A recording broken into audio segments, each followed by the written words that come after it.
लोग पिछली क्लास में आप देखेंगे यहाँ पे फंक्शंस ऑफ कॉमर्स कर रहे थे, राइट? अभी स्क्रीन पे आपको दिखेगा फंक्शंस ऑफ कॉमर्स, ये यस वाला सर। टॉपिक हम कर रहे थे। तो इसमें हमने क्या क्या पढ़ा? हमने पढ़ा कि जो कॉमर्स है इसके कई सारे काम हैं, जैसे कि हिंड्रेंसेस को खत्म करता है। कौन कौन से हिंड्रेंसेस को खत्म करता है? एक तो पर्सन के हिंड्रेंस को खत्म कर देता है, क्योंकि हमें पता है कि इंडिविजुअल जो प्रोड्यूसर है और कंज्यूमर है बहुत दूर दूर रहते हैं, तो इनके बीच में जो जो पर्सन की प्रॉब्लम आती है उसको खत्म करने का काम करता है। दूसरा आता है रिमूवल ऑफ प्लेस। प्लेस को कैसे खत्म करता है? ट्रांसपोर्टेशन की मदद लेता है, एक जगह से दूसरी जगह सामान को पहुंचा देता है। रिस्क, रिस्क को कैसे खत्म करता है? इंश्योरेंस करवा के। इंश्योरेंस। टाइम, टाइम को खत्म कैसे करता है? वेयर हाउसेस की मदद से, जहाँ पे हम सामान को कई साल तक रख सकते हैं। अच्छा, समय तक 6 महीने 7 महीने रख के और उसको यूज करेंगे जरूरत के अनुसार।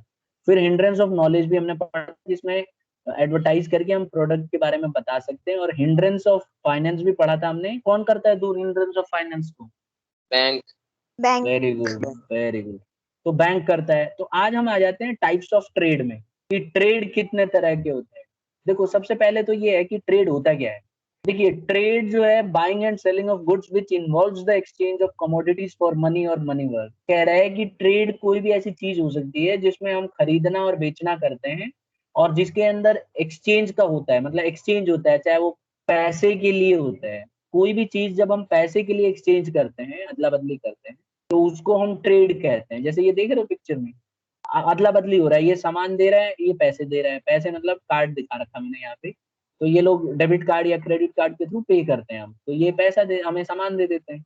तो इसको हम बोलेंगे ट्रेड। तो trade is anything where buying and selling of goods is done, okay, and there is a exchange of commodities for money.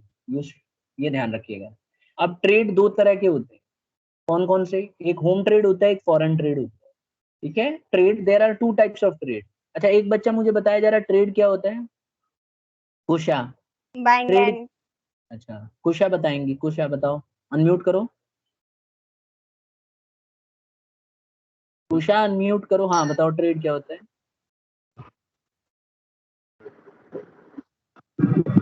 बोलो। सर ट्रेड हाँ, ट्रेड क्या होता है बेटा? हिंदी में ही बता दो, अभी ये तो बताया मैंने। सर बोलो।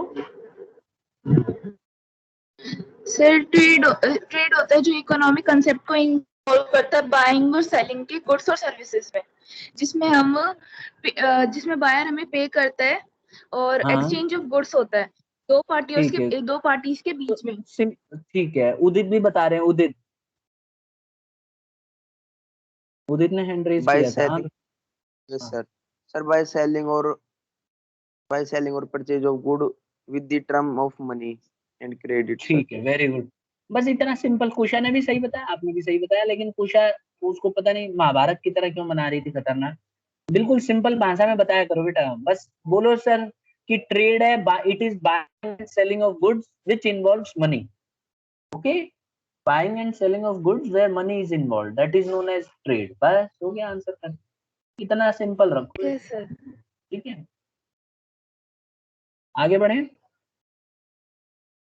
Yes sir. Yes sir. अब देखो, ट्रेड दो तरह के होते हैं। एक तो होता है होम ट्रेड और एक होता है फॉरेन ट्रेड। अब होम ट्रेड क्या है? होम ट्रेड अगर देखो तो होम ट्रेड है, डोमेस्टिक ट्रेड बोलते हैं या इंटरनल ट्रेड बोलते हैं। जब हम कोई बाइंग एंड सेलिंग करते हैं गुड्स का अपने देश के अंदर ही, जहां पे दोनों बायर और सेलर अपने ही देश के होते हैं, तो उसको हम लोग होम ट्रेड कहते हैं। जैसे देखो, ये डायग्राम में देख रहे हो, यहाँ मुंबई और कोच्चि, तो कोच्चि से खरीदा और मुंबई में बेच दिया। ठीक है, मतलब मुंबई में कोई कस्टमर है, वो खरीद रहा है, तो बाइंग एंड सेलिंग, या कोई ट्रेडर है वो आपस में लेन देन कर रहे हैं, तो buying and selling within the country हो रही है, तो इसको कौन सा ट्रेड बोलेंगे? Home trade. तो when there is buying and selling within the country and both the buyer and the seller belong to the same country or same nation, that is known as home trade. I hope सबको समझ में आ गया होगा। कोच्चि कहाँ है बेटा? कोच्चि कौन से स्टेट में आता है? गोवा। केरल। गोवा तो इधर है ना बेटा, ये रहा, केरला में। केरला में आता है। केरला में। चलिए ठीक है। अब होम ट्रेड भी ना दो हिस्सों में बांट सकते हो आप। होम ट्रेड एक तो आप बांट सकते हो होलसेल ट्रेड और एक बांट सकते हो रिटेल ट्रेड। अब होलसेल ट्रेड आपने सुना होगा, होलसेल ट्रेड क्या है? तो wholesale trade buying and selling in large quantity. जब हम लार्ज क्वांटिटी में सामान को खरीदना बेचना करते हैं तो ये होलसेल ट्रेड कहलाता है। तो होलसेल ट्रेड क्या होता है? जब हम बाई करते हैं और सेल करते हैं लार्ज क्वांटिटी में तो उसको हम होलसेल ट्रेड कहते हैं। ठीक है, wholesaler buy goods directly from the producer and sell them to the retailer. Wholesaler क्या करता है? सीधा सीधा प्रोड्यूसर से खरीद लेता है, सीधा प्रोड्यूसर के साथ इसका लिंक होता है, उससे खरीद लेगा और खरीद के और दुकान वालों को बेच देता है, रिटेलर को। ध्यान रहे, होलसेलर कभी भी कस्टमर को नहीं बेचता, लेकिन फिर भी अगर कोई सर कस्टमर ज्यादा तादाद में खरीदे तो बाई चांस बेच भी सकता है, लेकिन जनरली वो लोग ट्रेडर रिटेलर को ही बेचते हैं। हाँ बेटा बोलो। एग्जाम्पल में फैक्ट्रीज आ सकती है ना, फैक्ट्रीज दुकानदार को बेचती है सर, वो लेने जाते हैं तो। नहीं, फैक्ट्री तो प्रोड्यूसर हो गई ना। फैक्ट्री हमेशा होलसेलर को बेचती है, दुकानदार को क्यों बेचेगी फैक्ट्री? बड़ी बड़ी जो फैक्ट्रियां ओके सर। हैं, अगर है ना, अगर कस्टमर को बेचने लगेंगी तो फिर तो बेचने में ही रह जाएंगी, प्रोड्यूस क्या करेंगे? होलसेलर वो होता है जो बहुत ज्यादा तादाद में सामान को एक ही बार खरीद लेता है थोक में, और उसके बाद फिर वो सप्लाई करता रहता है दुकान वालों। समझ गए? यस। यस जैसे सर। जैसे जैसे इसको ऐसे समझ सकते हो, सब ये अनाज मंडी में गया है कोई बच्चा पेरेंट्स के साथ कभी अनाज वनाज खरीदने के लिए? Yes sir.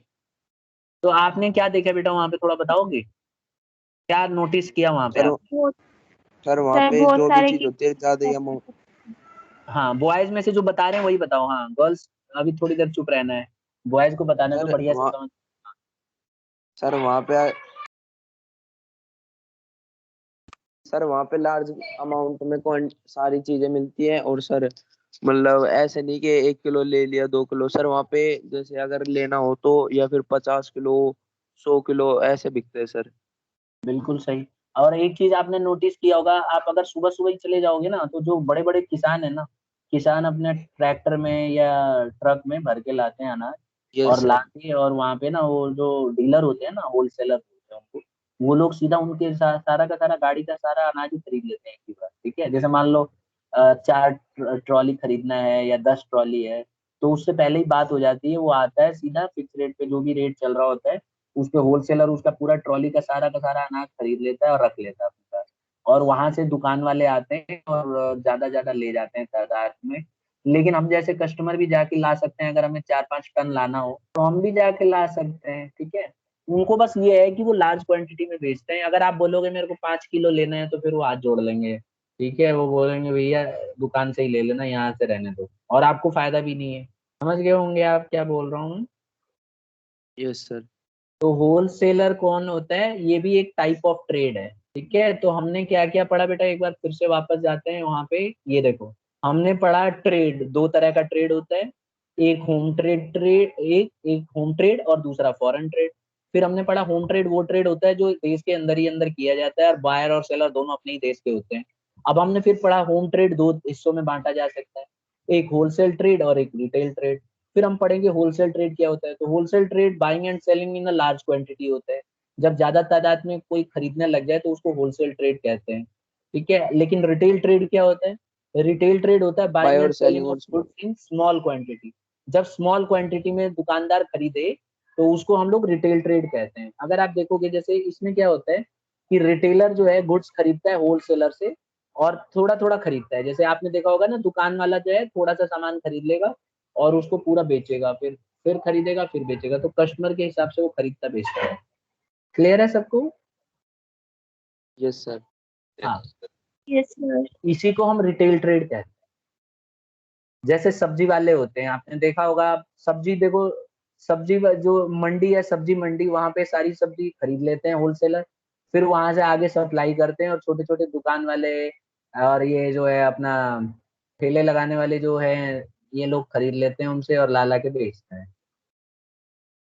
अब हम बात करेंगे फॉरेन ट्रेड की। तो हमने ये पढ़ा था कि ट्रेड दो तरह के होते हैं, एक होता है जो है डोमेस्टिक ट्रेड, और एक होता है फॉरेन ट्रेड। डोमेस्टिक ट्रेड में दो तरह के होते हैं, कौन कौन से होते हैं? होलसेल ट्रेड और रिटेल रिटेलर। होलसेल ट्रेड में क्या होता है? सारा सामान एक ही बार ज्यादा तादाद में खरीदते हैं। और रिटेलर क्या होता है? ये वो लोग हैं जो होलसेलर से सामान खरीदते हैं कम अमाउंट में, कम कम उसमें क्वांटिटी में, और धीरे धीरे कस्टमर को, एंड यूजर को बेचते रहते हैं। अब हम बात करेंगे फॉरेन ट्रेड की। फॉरेन ट्रेड में 3 तरह के ट्रेड आते हैं, एक्सपोर्ट, एंट्रीपोर्ट और इंपोर्ट। पहले हम बात करते हैं फॉरेन ट्रेड क्या होता है। तो फॉरेन ट्रेड एक ऐसा एक्सटर्नल ट्रेड है जो एक देश से दूसरे देश में किया जाता है। ठीक है, हमारा प्रिय भारत देख रहे हो, यहाँ है ये रहा, देखो प्यारा भारत ये रहा। अब यहाँ से देखो कहाँ कहाँ एक्सपोर्ट हो रहा है, देखो इंडिया वाले कहाँ कहाँ एक्सपोर्ट कर रहे हैं, ये भेज दिया सीधा यूरोपियन कंट्री में, यहाँ से अब इस तरह से भेज दिया ऑस्ट्रेलिया में, यहाँ से भेज दिया अफ्रीका में, यहाँ से भेज दिया अभी अब अमेरिका वाले कॉन्टिनेंट में भेज दिया आपने। ठीक है, तो इस तरह से इंडिया वाले सब जगह, चाइना भेज रहे हैं, रूस भेज रहे हैं। तो ये फॉरेन ट्रेड कहलाता है। इसमें क्या होता है, बाइंग एंड सेलिंग ऑफ जो गुड्स होती है बिटवीन 2 पर्सन जो होती है, वो अलग अलग देश से बिलोंग करते हैं। तो देखो मैंने लास्ट में यही लिखा है कि it involves the buying and selling of goods and services in between the person belonging to 2 or more countries. 2 या 2 से देश से ज्यादा देश में जब हम ट्रेड करते हैं तो उसको हम क्या बोलेंगे, फॉरेन ट्रेड। आई होप आ गया होगा समझ में सबको। Yes sir. किसी को कोई Yes. डाउट है? नहीं। अब देखो आ जाते हैं कि हम लोग फॉरेन ट्रेड में 3 तरह के ट्रेड पढ़े हमने, एक एक्सपोर्ट, एक इंपोर्ट और एक एंट्री पोर्ट। सबसे पहले बात करते हैं एक्सपोर्ट की। देखो एक्सपोर्ट में क्या होता है कि इसमें हम गुड्स को ना फॉरेन कंट्री में बेचते हैं बस। जैसे ये देख रहे हो बहुत बड़ी जहाज है, इसमें हम लोगों ने सामान भर दिया और इसके बाद हम किसी दूसरे देश में भेजवा देंगे। आया समझ में? जहाज कितनी बड़ी होती है, अंदाजा है कुछ? Sir social science. हाँ, सर 500 चार मीटर, घर। एक 500 मीटर लंबी कुछ ऐसे होती है सर। हाँ बहुत बड़ी बड़ी होती है बेटा, इतना सामान हो जाए ना कि नजफगढ़ का सारा सामान आ जाए। समझ गए? बहुत बड़ी बड़ी जहाज होती हैं, आप सोच भी नहीं सकते इतनी बड़ी बड़ी जहाज होती है। अच्छा ये सस्ता सर भी चार पड़ता है। हाँ चार 400 मीटर तो सर मिनिमम होती है, 1-2 किलोमीटर तक होती है वैसे तो। हाँ, बहुत बड़ी बड़ी जहाज हैं। इतनी बड़ी जहाज है, अभी बीच में एक वो आया था ना न्यूज में कि जहाज ही जाके फंस गई थी समुद्र में। वो एक रास्ता है ना, कौन सा रास्ता है, कहाँ से किसका आता नाम है, मैं सर? कौन सा कैनाल, स्वेज कैनाल, हाँ। तो स्वेज कैनाल में जाके फंस गई थी। ठीक है, आप देखेंगे यहाँ पे, देखना है स्वेज कैनाल का वो कौन सा रास्ता था जहाँ वो जहाज फंसी थी। स्वेज कैनाल आप देख सकते हो,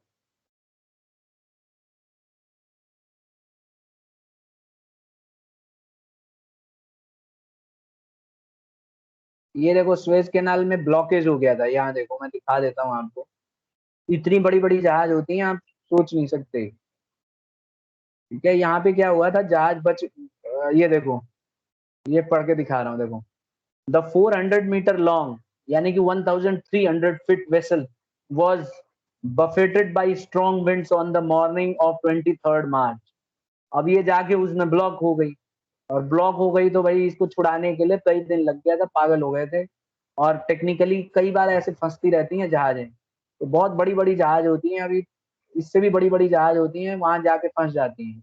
और फंसने की वजह से बहुत प्रॉब्लम क्रिएट होती है।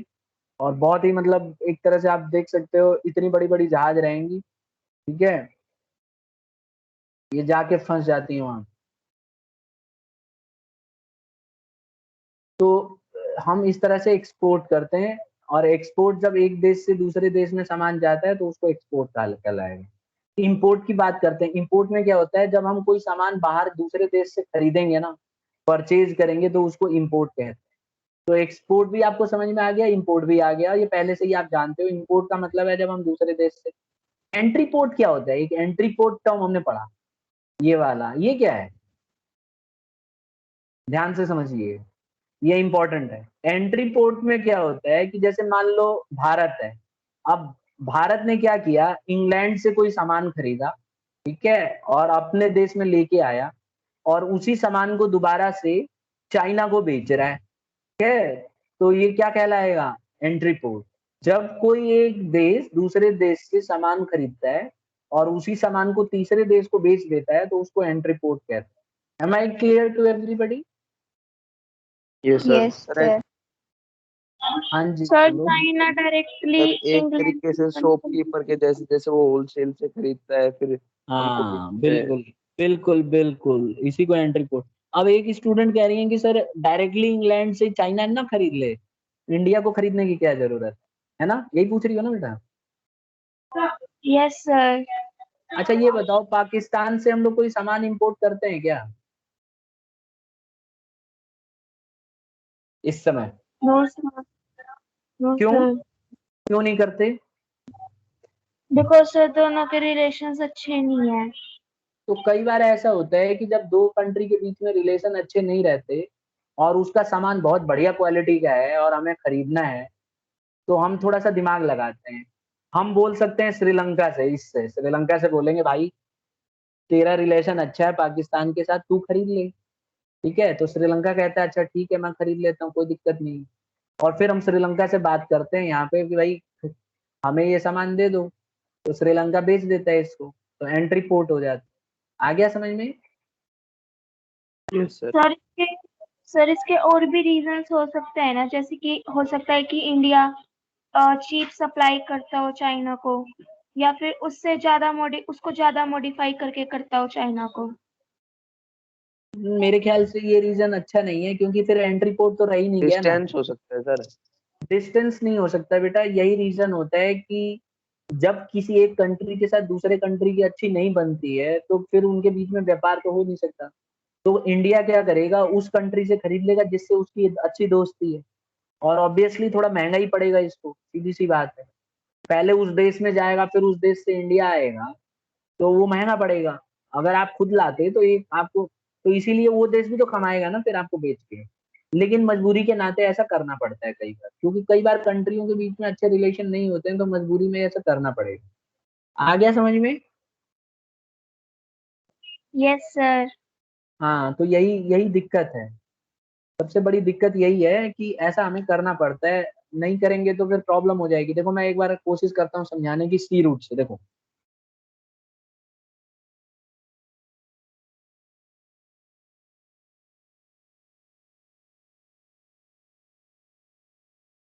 अगर मिल जाए मुझे सी रूट, अब मैप मिलेगा तब ना। ये देखो देखते हैं। आ,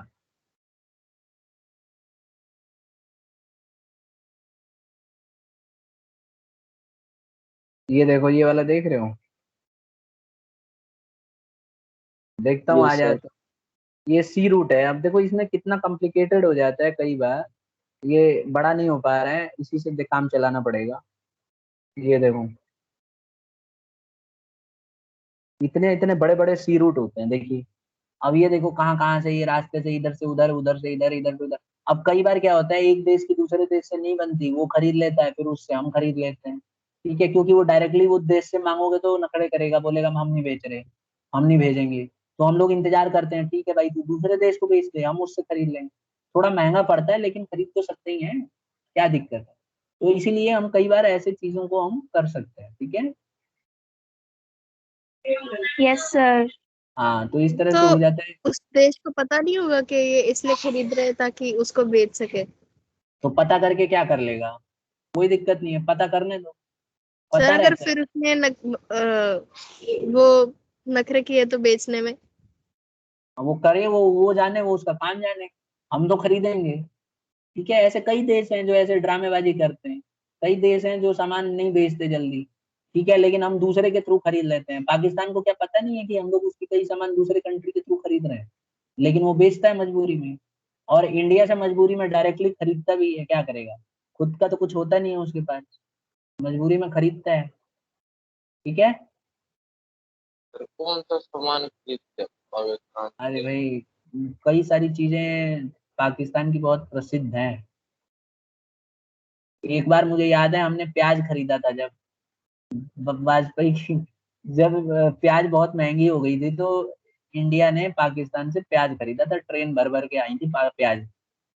ठीक है, अच्छी क्वालिटी की प्याज वहां पे मिलती है। वहां पे गुड़ बहुत सर ना, अच्छे क्वालिटी का सर मिलता है। सेंधाना को भी तो आता है।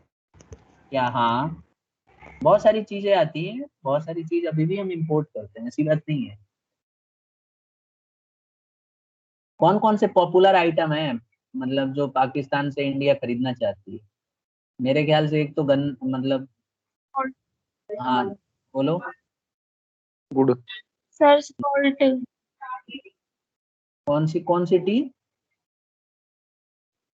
सर सॉल्ट खरीदना चाहता है इंडिया पाकिस्तान से। सॉल्ट, ये अजीब लग रहा है सुन के मुझे, मैंने तो कभी सुना नहीं।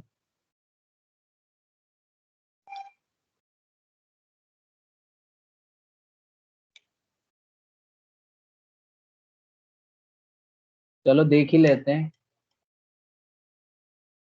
अमेरिका लिख रहा हूँ गलती से।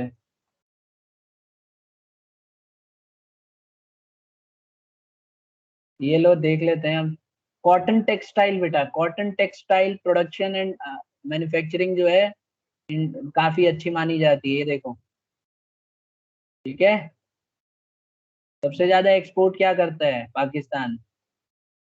Textile, cotton. Leather, sports goods, carpets. ठीक है, और इंडिया क्या इंपोर्ट करता है देखना है? इंडिया भी तो इंडिया भी तो राइस, राइस राइस। वगैरह अरे import। राइस तो वहां खुद नहीं हो रहा है।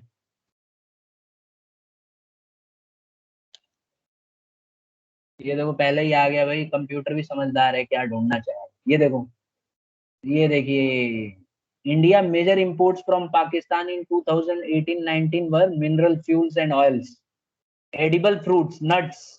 अरे बहुत बढ़िया भाई। सॉल्ट, किस बच्चे ने बताया था सॉल्ट? सर तनीषा ने। वेरी गुड भाई, ये तो मुझे पता ही नहीं था कि सॉल्ट इतना। Sulphur, stone, plastering materials, ores, ये सब खरीदा था।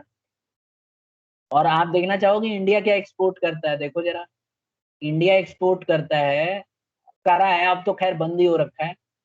ठीक है, केमिकल्स, ऑर्गेनिक केमिकल्स करता है इंडिया एक्सपोर्ट पाकिस्तान को। ठीक है, plastic, dyeing extract, nuclear reactors, ये तो बहुत अजीब लग रहा है देख के मुझे। न्यूक्लियर रिएक्टर भी करता है इंडिया, बताओ, और वैसे हल्ला मचाता रहता है। बॉयलर्स, मशीनरी, ये सब करता है। ये हजम नहीं हो रहा है न्यूक्लियर रिएक्टर, लग रहा है आपको करना चाहिए इंडिया को? No sir. वैसे तो गालियां देते रहते हैं इंडिया वाले नेता, और यहाँ सप्लाई करने में लगे हुए हैं। गलत बात है, यही बिजनेस कहलाती है बेटा, बिजनेस कुछ भी करवा देती है। ठीक है, तो एंट्री पोर्ट समझ में आ गया? जब एक देश दूसरे देश से सामान खरीदता है और तीसरे को बेच देता है तो क्या कहलाएगा? Entry port. बहुत बढ़िया, आगे बढ़ जाते हैं। अब देखो ये आपके स्क्रीन पे है, इसको बना लेना नोटबुक में, इसीलिए रखा हुआ मैंने। क्या है ये? Types of trade. इसमें जल्दी जल्दी एक बार समझ लेते हैं क्या क्या पढ़ा हमने। हमने पढ़ा होम ट्रेड। होम ट्रेड कौन सा होता है? वो ट्रेड जो एक देश के अंदर किया जाता है और बायर और सेलर दोनों एक ही देश से बिलोंग करते हैं। इसको हम दो कैटेगरी में बांट सकते हैं। पहली कैटेगरी होलसेल ट्रेड, दूसरी रिटेल ट्रेड। होलसेल ट्रेड क्या है? होलसेल ट्रेड एक ऐसा ट्रेड है जिसमें लार्ज क्वांटिटी में प्रोड्यूसर से सामान खरीदा जाता है। रिटेल ट्रेड क्या है? रिटेल ट्रेड एक ऐसा तरीका है जिसके अंदर होलसेल ट्रेडर से जो रिटेलर है, दुकानदार है, वो खरीदता है और एंड यूजर यानी कि कस्टमर को बेच देता है। यहाँ तक क्लियर है सबको? Yes sir. Yes sir. Yes दूसरे सर। नंबर पे था फॉरेन ट्रेड। दो तरह के ट्रेड थे ना, होम ट्रेड हमने पढ़ लिया, अब हम आ जाते हैं फॉरेन ट्रेड पे। तो फॉरेन ट्रेड तीन ट्रेड से मिलके बनता है, एक्सपोर्ट, इंपोर्ट और एंट्री पोर्ट। एक्सपोर्ट, एक्सपोर्ट एक ऐसा ट्रेड है जिसमें हम अपना सामान एक देश से दूसरे देश में भेजते हैं। इसमें कम से कम एक देश दूसरे देश को सामान बेचता हुआ नजर आना चाहिए, तभी जाके एक्सपोर्ट ट्रेड माना जाएगा। इंपोर्ट ट्रेड, इंपोर्ट ट्रेड जब हम दूसरे देश से अपने सामान अपने देश में सामान लाते हैं तो उसको हम इंपोर्ट ट्रेड कहते हैं। और सबसे लास्ट में entry port trade. Entry port trade एक ऐसा ट्रेड है जिसके अंदर हम क्या करते हैं, एक देश दूसरे देश से सामान खरीद के और तीसरे देश को बेच देता है। इसको हम क्या कहेंगे? Entry port. ठीक है, आ गया समझ में? हाँ या यस ना? Yes sir. ठीक है, तो बेटा ये हो गई हमारी आज की क्लास खत्म। ट्रेड हमने अच्छे से पढ़ लिया है। तो कौन मुझे बच्चा बताएगा ट्रेड क्या होता है? Sir buying and selling and goods by which and selling. अच्छा, तो मैं चाहता हूँ कि वो बच्चा पूरा चार्ट के हिसाब से बता दे। देखो कितना ज्यादा दिमाग लगाया उस बच्चे ने चार्ट से। जैसे कि सर, ट्रेड होता है बाइंग एंड सेलिंग, जिसके अंदर मनी का इन्वॉल्वमेंट होता है और एक्सचेंज होता है गुड्स और मनी। चलो मान लिया मैंने। अब ट्रेड कितने तरह के होते हैं? सर इतने तरह के होते हैं। इस ट्रेड में कौन कौन से आते हैं, इसमें कौन कौन से आते हैं? एक बार जल्दी से बच्चे के थ्रू हम रिकैपिचुलेट कर लेते हैं। कौन तैयार है इसके लिए? सर तनीषा। तनीषा, चलो ठीक है, तनीषा बताइए बेटा। सर ट्रेड टू टाइप्स के होता है, होम ट्रेड और इंटरनेशनल ट्रेड, जैसे कि अच्छा। फॉरेन ट्रेड, जैसे ठीक कि है। सर होम ट्रेड को हम कहते हैं domestic trade and sir internal trade. Sir ठीक उसके है। अंदर दो टाइप के ट्रेड आता है, wholesale and retail. Sir wholesale में हम बल्क में क्वांटिटी को सेल और बाय करते हैं, और रिटेल में स्मॉल क्वांटिटी में बाय एंड सेल करते हैं। एंड सर फॉरेन ट्रेड में आता है export trade, import trade and entry port trade. Sir export trade में हम अपनी कंट्री से बाहर की कंट्री को बेचते हैं, और इंपोर्ट ट्रेड में बाहर की कंट्री से सामान को बाय करते हैं। और सर एंट्री पोर्ट ट्रेड में एक कंट्री दूसरी कंट्री से खरीदती है और तीसरी कंट्री को बेचती है। वेरी गुड, बहुत बढ़िया। तो आज का टॉपिक हो गया खत्म। ठीक है, ठीक है स्टूडेंट्स, किसी को कोई डाउट है? No sir. ठीक है, अगली क्लास में हम लोग क्या करेंगे, अगली क्लास में हम लोग करेंगे ये वाला topic, auxiliaries to trade, aids to trade. इसमें हम पढ़ेंगे कि कौन कौन से ट्रेड को मदद क्या क्या करता है, तो उसमें हम लोग ये सारे पढ़ेंगे पॉइंट। आज इतने पे ही खत्म करते हैं। ठीक है स्टूडेंट्स, और इसके नोट्स आपको प्रॉपरली बना लेना है। ओके, और कोई क्वेरी है